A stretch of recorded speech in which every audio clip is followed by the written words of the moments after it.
When Emma and Jack first laid eyes on the old house on Maple Hill, it felt like it was waiting just for them. It was a grand, forgotten beauty, far larger than anything they thought they could afford. Its tall windows seemed to watch the world go by, and the faded red door offered a silent, almost shy welcome. The sign in the yard simply said, "For sale, urgent." The real estate agent's smile was a little too quick, a little too sharp, when they asked about the price. The owner moved out rather suddenly, he explained, avoiding their gaze. "No one's lived here since the big snow last winter."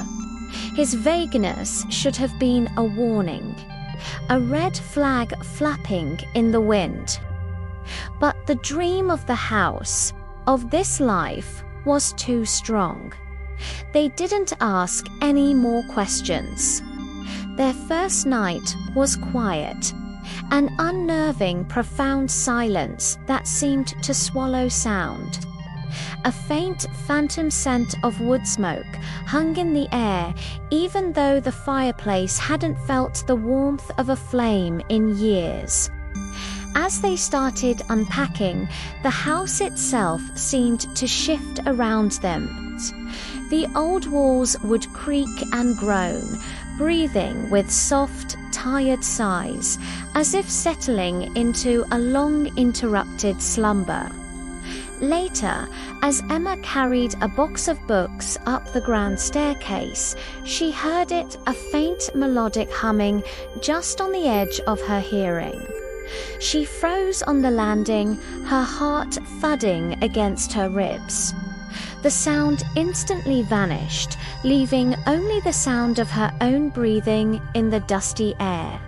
She told herself it was just the house, the pipes, the wind. That night, something impossible happened.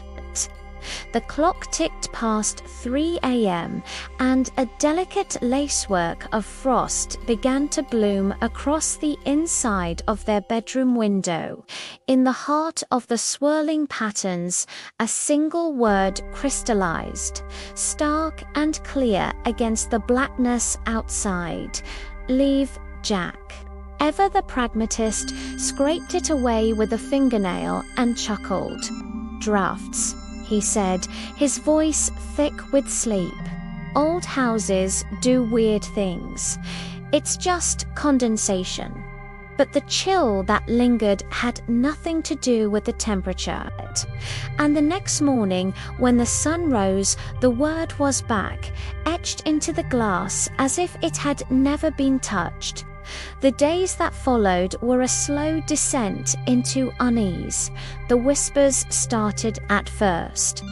Emma dismissed them as the wind whistling through a crack in the window frame, but the windows were always sealed shut. The whispers grew more confident, more intimate. Sometimes they would sigh her name, Emma, in a voice that felt ancient and sad. Other times, they would murmur secrets, things she had buried deep in her own mind. Thoughts she'd never spoken aloud to anyone, not even Jack. A creeping dread pushed her to start digging. She spent hours in the local library's archives, poring over brittle, yellowed newspapers. That's when she found him. A small article from the previous winter detailed the disappearance of the former owner, a man named Daniel Whitmore.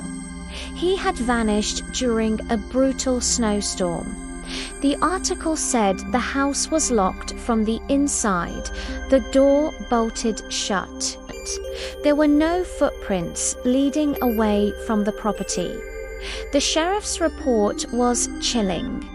Dinner was found half served on the dining table, candles still burning down to nubs. Daniel Whitmore had simply ceased to be. Emma rushed home, the newspaper clipping clutched in her hand. She showed it to Jack, her voice trembling. He scanned the words, then shrugged, forcing a dismissive laugh. Urban legends, Em. You've been spending way too much time online. But that night, his skepticism began to crack. The power suddenly cut out, plunging the house into an absolute, suffocating darkness. And in the silence, Jack heard it too. The same low, mournful humming Emma had described, seeming to emanate not from a room, but from the very bones of the house, from inside the walls themselves. They didn't dare go upstairs.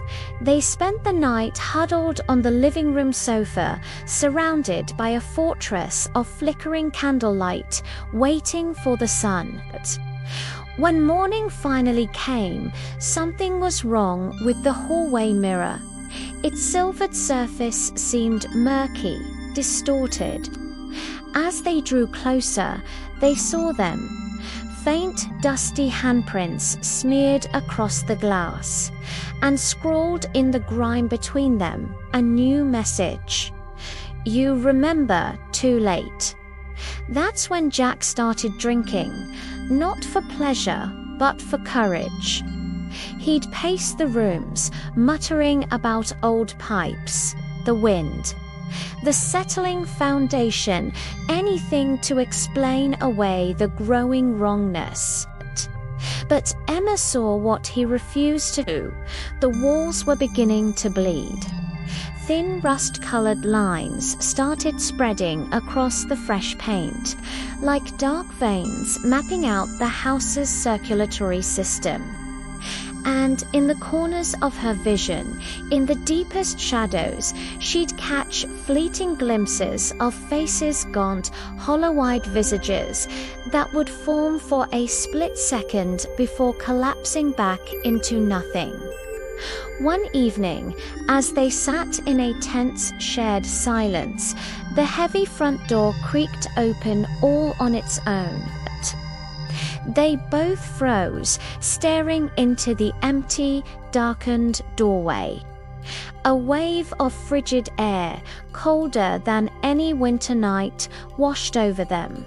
And then, one by one, every single door on the second floor slammed shut with a concussive boom that shook the entire house.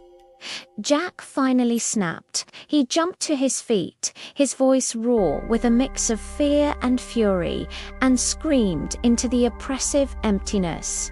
What do you want from us?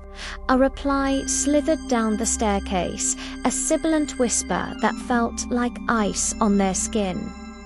I want you to remember that was the end. They had to leave.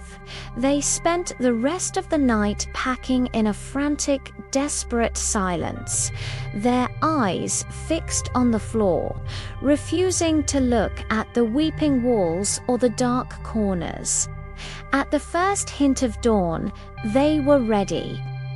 Jack grabbed the doorknob, turned the key, and nothing.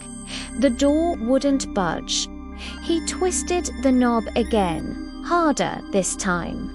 The brass key bent in his hand with a sickening groan.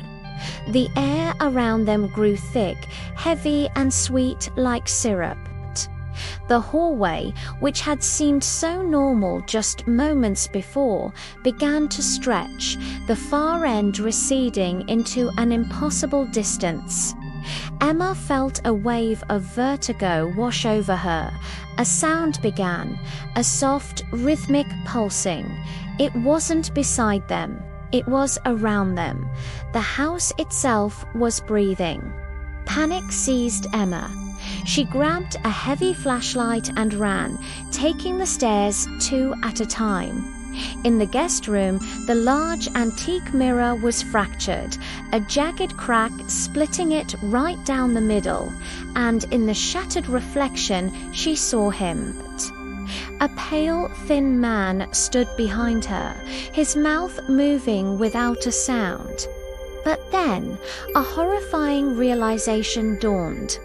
The voice she was hearing, the terrified whimpers, weren't coming from him. They were coming from her own reflection. A scream from downstairs shattered the illusion. Emma, it was Jack. She flew back down the stairs to find him paralyzed, staring at the fireplace. His face was a mask of pure terror. She followed his gaze. There, carved into the soot-stained bricks above the hearth, was a final, chilling sentence. "You cannot leave what remembers you." They didn't wait for another sign. They threw their shoulders against the back door again and again until the frame splintered and they tumbled out into the grey, misty dawn. The car engine sputtered twice, died, then miraculously roared to life.